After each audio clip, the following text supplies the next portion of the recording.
tentang fikih haji. Yang kita saat ini sudah sampai kepada bab mikot. Mikot makani, tempat untuk memulai haji dan tempat untuk memulai umroh. Baik bagi orang yang ada di dalam kota Mekah atau yang datang dari luar kota Mekah.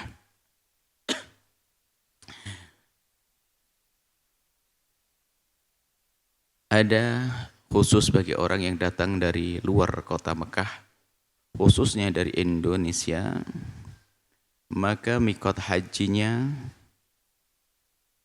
adalah Yalamlam. Umrohnya juga. Kalau kita berangkat umroh begini, mikotnya Yalamlam. Akan tapi ada sebagian yang menjadikan mikotnya adalah Jeddah. Lalu bagaimana dengan adanya perbedaan pendapat seperti ini?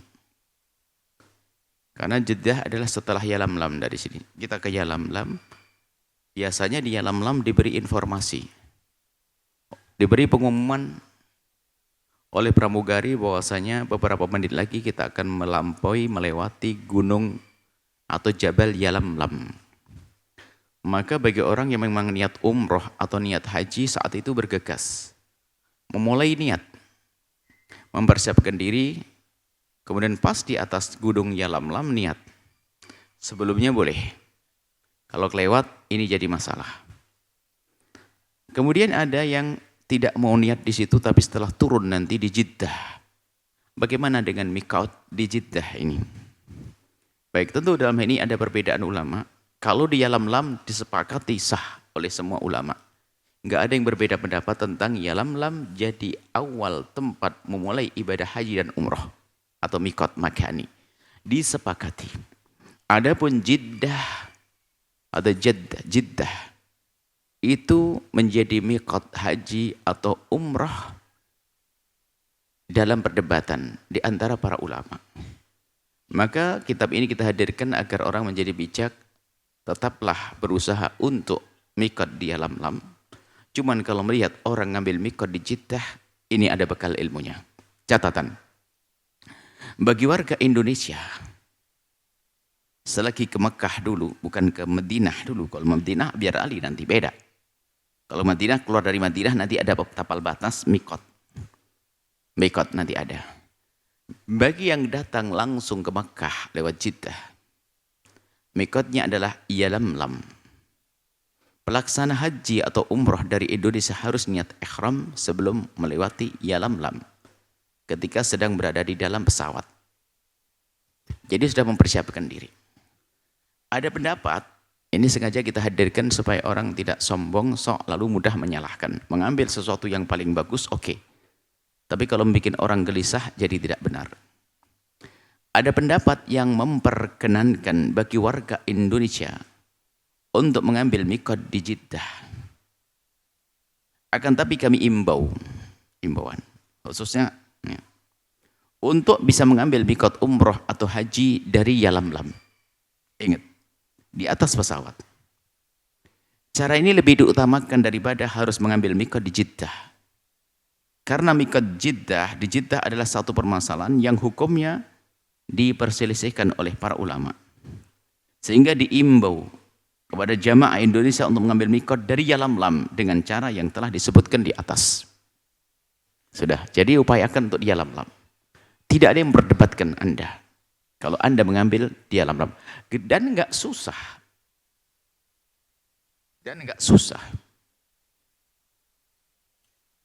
Paling ketinggalan sunnah ihram di sana. Bisa saja sunnah ihramnya diambil aja dari jauh-jauh. Mau naik pesawat. Di hotel Jakarta. Nah, kemudian caranya langsung saja niat ihram di saat ada berita kita sudah melewati atau akan melewati jabal atau gunung atau bukit Yalamlam. Bagi kaum wanita yang ingin berihram, ingin niat haji atau niat umroh seperti ini, naik pesawat niat umroh. Maka tidak wajib mengganti pakaiannya dengan yang tidak berjahit. Kalau pakaian wanita seperti ini dipakai umroh, enggak ada perbedaan antara baju ihram, baju umroh, atau dan yang lainnya. Dan tidak harus putih, wa ibu yang solehah. Artinya ini harus difahami bahwa baju Anda kalau kebetulan dari Indonesia belum pakai baju putih itu, Anda pakai baju merah, putih, kuning, hijau juga boleh. Jangan sampai sibuk mengganti baju di atas pesawat, malah mungkin tidak elok, tidak indah, aurat terbuka, tersingkap dan lain sebagainya. Bagi wanita tetap dengan bajunya ini. Tidak ada aturan bagi wanita tentang bajunya. Yang jelas menutup aurat tadi. Berbeda halnya dengan kaum pria yang wajib mengganti pakaiannya dengan pakaian ihram. Kalau pakaian pria ada pakaian ihram, pakaian tersendiri. Biarpun sebetulnya pakaian ihram itu adalah pakaian yang tidak berjahit. Kalaupun berjahit, bukan berjahit dalam irama untuk membentuk baju. Kalau jahitan bukan untuk membentuk baju lalu dipakai sesuai dengan bentuknya, maka itu jahitan nggak ada masalah. Contoh, ada kain segi 4, panjang begitu. Segi 4, cuman takut ujungnya berodol atau berserakan, dijahit. Bahkan lupa ada jahitan, bahkan ini sorban kan penuh dengan jahitan. Berjahit sudah diterangkan pada pertemuan yang lalu atau belum, lupa ya gitu, ini karena sudah terlalu jauh ini. Jadi baju berjahit itu yang nggak boleh dipakai, baju berjahit digunakan sesuai dengan tujuan waktu dijahitnya itu. Jubah ini berjahit. Nggak boleh kita mengenakan karena jahitan ini dilingkarkan lalu tangannya masuk. Tangannya masuk. Ini kan berarti mahit sama muhit. Berjahit kemudian dari jahitan itu melingkari. Dipakai sesuai dengan bentuk jahitan ini. Ini yang nggak boleh. Tapi kalau berjahit, biarpun berjahit tapi menggunakannya tidak seperti itu, tidak dilingkarkan, tidak dimasukkan sesuai dengan bentuk jahitan, nggak ada masalah. Misalnya kita lepas jubah ini.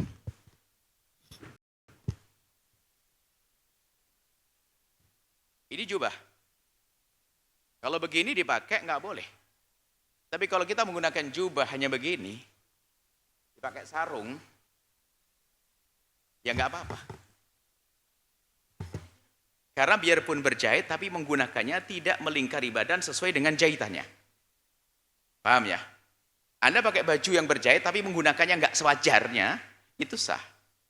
Jadi supaya tidak, wah berjahit nanti tidak ada jahitannya batal, bukan itu maksudnya. Berjahitan, nah ini melingkari, maka nggak boleh. Termasuk baju ini kalau dilepas hanya pakai dilipatkan kayak sarung, nggak ada masalah. Baik. Supaya gamblang, karena keraguan-keraguan itu yang bikin gak enak ibadah haji. Dilihat, oh berjahit. Karena kalau kain tidak dijahit ujungnya berantakan, terurai. Seperti itu. Baik, jadi kalau bagi wanita tolong nggak usah bingung, tidak harus pakai baju putih. Nah, tidak harus pakai baju putih. Cuman memang disunnahkan sebaik-baik baju ihram itu adalah putih seperti baju kafan kita itu. Ya, seperti itu. Baju kafan tuh hitam, merah, putih, kuning, hijau juga boleh. Kafan itu. Cuman Nabi menyebutkan sebaik-baik kain kafan adalah putih. Nah itu. Supaya tahu, supaya gamblang saja. Jadi kaum wanita nggak usah. Kalau nanti pengen ganti yang lebih rapi, putih, seragam, ya nantilah. Waktu turun dari pesawat diganti.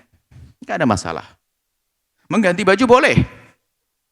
Melepas baju boleh. Asalkan tentunya jangan membuka aurat. Membuka aurat. Jangan membuka aurat. Membuka aurat di depan orang maksudnya. Kalau depan sendiri nggak ada masalah. Sebab ini ada kesalahpahaman juga. Sudah bajunya basah, bau segala macam. Katanya Pak, nggak boleh ngelepas baju. Dari mana nggak boleh ngelepas baju? Jangan pusing tetanggamu, jangan bikin pusing tetangga dengan aromamu. Lepas, ganti baju yang bersih. Baik, ini baju. Bagi kaum pria yang tidak bisa mengganti baju ihram, mungkin kalau anak-anak muda mudah banget, ngelepas saja sambil berdiri, set itu, pakai baju ihram enteng.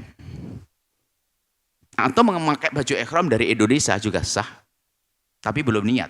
Kalaupun niat tetap sah. Tapi selagi sudah niat, maka dia harus menghindar dari hal-hal yang dilarang saat ihram. Anda boleh niat ihram dari Indonesia. Cuman repot. Dan itu yang diunggulkan dalam mazhab Abu Hanifah. Kalau mazhab Hanafi itu dianjurkan niat ihram dari rumahnya. Makanya kalau Anda naik pesawat nanti ada orang ketemu, oh dari India kok sudah pakai baju ihram, berarti dia orang mazhab Hanafi. Dari rumah sudah niat ihram.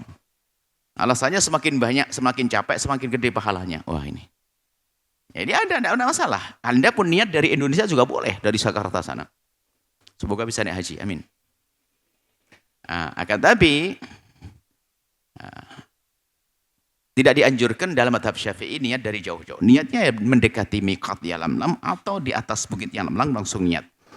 Nah bagi pria tentu wajib mengganti. Menggantinya boleh saat ini. Saat ini pakai baju ihram belum niat, nggak ada masalah. Boleh bawa ihram dilikat kepala, di ini tidak ada masalah, bebas. Tapi kalau sudah niat ihram biarpun dari Indonesia, selagi niat berarti sudah masuk ibadah haji atau ibadah umroh. Maka nggak boleh melakukan hal-hal yang dilarang. Pakai mewangian, hubungan suami istri dan lain sebagainya. Mencabur rambut, potong kuku nggak boleh semuanya selagi sudah niat ihram biarpun niatnya dari Indonesia. Nah, idealnya tepatnya dalam mazhab kita Imam Syafi'i niatnya mendekati Yalamlam di saat diinformasikan kita niat atau di atas di atas bukit Yalamlam. Nah, bagi kaum pria hendaknya bajunya sudah ganti dari Indonesia atau mengganti di atas pesawat waktu ada pengumuman. Sebentar lagi, seberapa jam lagi kita akan melewati bukit Yalamlam. Biasanya begitu pengumumannya. Anda mengganti baju. Kaum pria. Bagi kaum pria yang tidak bisa mengganti baju ihram karena faktor usia, takut atau merasa repot, ada sebagian orang yang pakai kursi roda segala macam. Wah, buru-buru ganti baju. Sedikit berdiri ada roboh dia, jatuh. Berarti dia kan nggak bisa menggantikan saat itu. Mungkin Anda berkata, sudahlah selagi kamu tidak bisa ganti baju saat ini, jangan niat ihram sekarang, niat ihram saja di Jeddah nanti di bawah, sudah ganti baju yang rapi, enak, baru niat ihram. Iya, itu adalah solusi. Tapi tetap yang lebih bagus adalah Anda niat ihram saat di atas sana. Biarpun dalam keadaan baju belum diganti. Biarpun dalam keadaan baju belum ganti karena ada uzur tadi. Maka kami sebutkan. Bagi kaum pria yang tidak bisa mengganti baju ihram karena faktor usia, takut, atau merasa repot dan sebagainya, maka niatnya tetap di Yalamlam. Dan dia tidak mendapatkan dosa karena uzur tersebut. Karena uzur, kerepotan. Akan tapi wajib baginya untuk membayar tebusan berupa makanan pokok sebesar 3 sok. Lebih ringan. Sebab kalau melewati mikot tidak niat itu lebih gede, 1 kambing. Meninggalkan mikot. Tidak berniat itu 1 kambing. Tapi kalau mengenakan baju ada pilihan, 1 kambing atau puasa 3 hari atau 3 sok, 3 zakat fitrah. Cukup bayar 3 zakat fitrah selesai. Bagi yang tidak bisa menggantikan baju.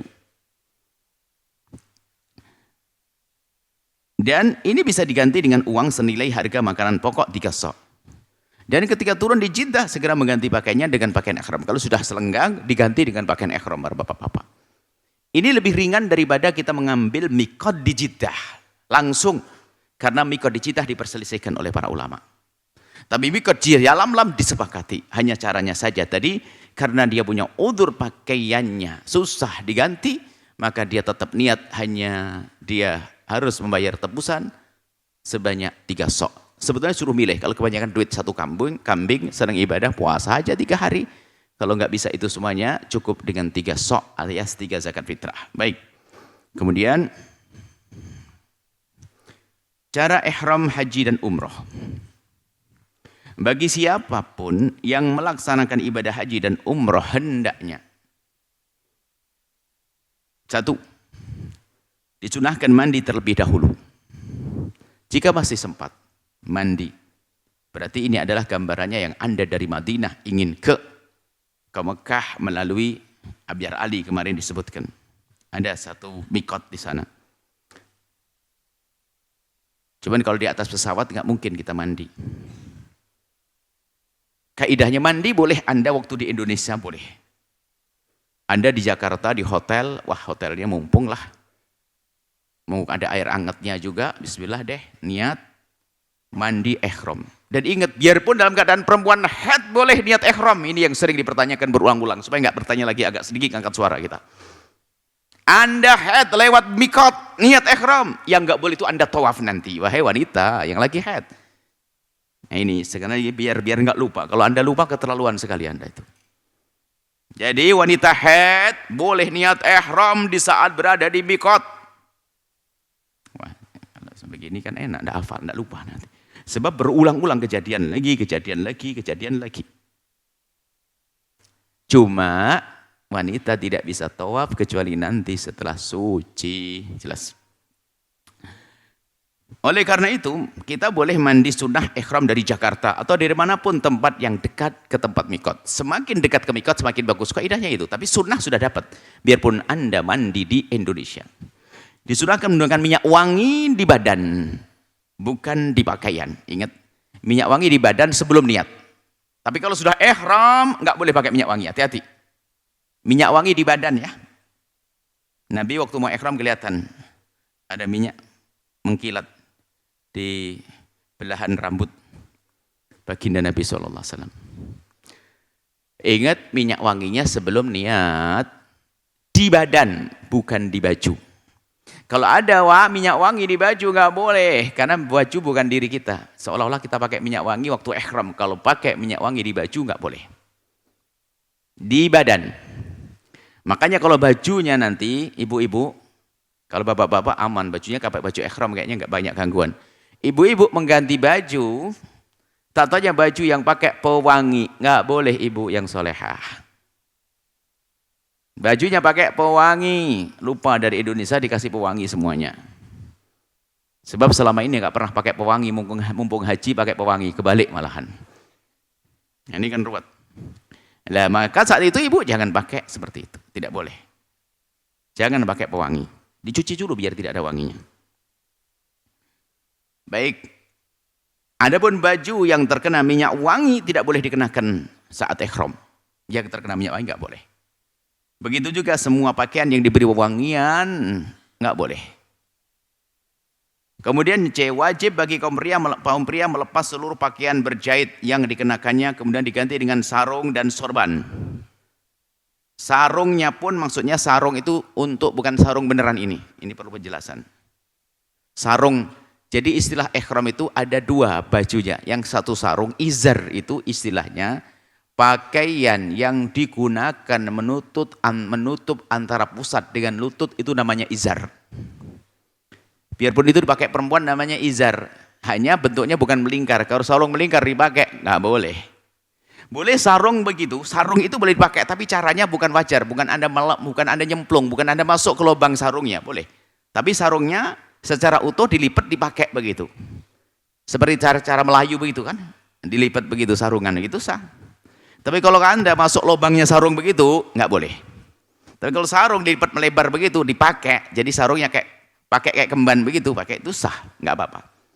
Ini juga barangkali yang pusing, nggak punya kalau ihramnya kena najis dan sebagainya, adanya sarung, pakai sarung saja. Cuman cara makainya bukan cara yang wajar. Ada sarung di sini biar dicontohkan. Nah, yang sarungnya pakai celana dilepas. Jadi seperti itu. Jadi sarung, kalau sarung dipakai nyemplung nggak boleh. Baik, kemudian. Istilah sarung di dalam bab haji nanti jangan pakai sarung langsung ke sana pakai sarung, pakainya sarung begitu dilipat begitu. Istilah sarung adalah ini.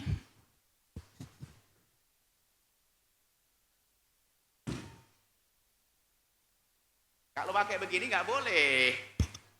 Dimasukkan begini nggak boleh. Tapi kalau sarungnya hanya begini, nah ini diginikan, boleh. Cara-cara Melayu begitu. Ini nggak apa-apa. Karena menggunakannya tidak sewajar. Maka supaya ringan ilmunya. Jangan-jangan gara-gara baju ihramnya hilang langsung bingung. Apalagi baju ihramnya Muhammad kelamaan, baulang sangit, wal ini. Diganti dengan sarung boleh begini. Makanya sedikit kita jelentrehkan begini, kita menemukan orang haji dan umrah terlalu repot karena bahwasanya kurang. Tersiksa haji itu kok sakit banget begini. Padahal haji itu nikmat begitu. Makanya ini mohon buku ini dimiliki, nanti ada banyak catatan penting. Seperti itu. Baik. Istilah sarung, makanya sengaja kita sebut istilah sarung. Ini bukan berarti sarung blong begitu. Sesuatu untuk menutup antara pusat dengan lutut. Kan begitu coba. Ada sarung, ada rida. Sarung kan laki-laki rata-rata dua kan.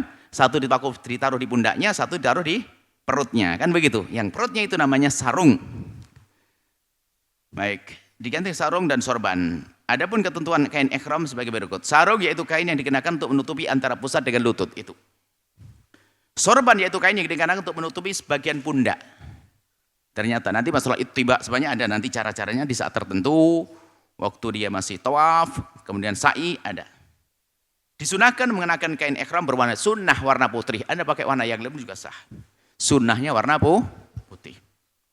Sunnah warna putih. Tentu bagi wanita itu putih pun putih yang benar. Mohon maaf.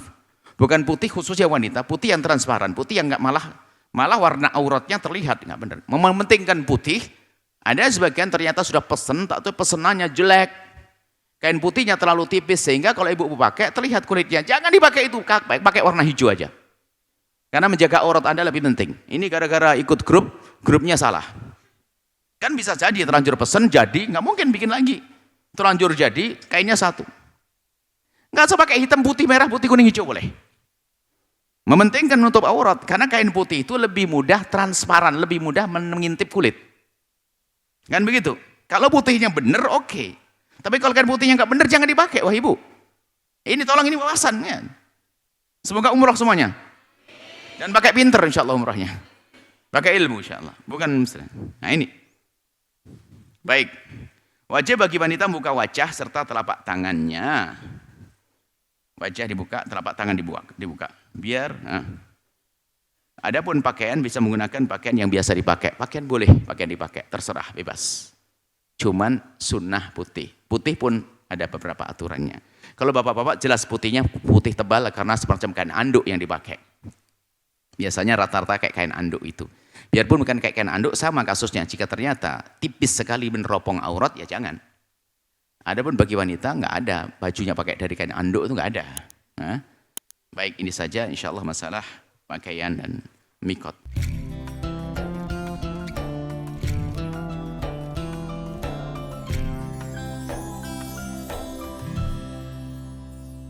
Sahabat Al-Bahjah TV, setelah menyaksikan video ini, jangan lupa bersolawat kepada baginda Nabi Muhammad. Shollu ala Nabi Muhammad. Allahumma sholli alaihi wa ala alihi wa sahbihi.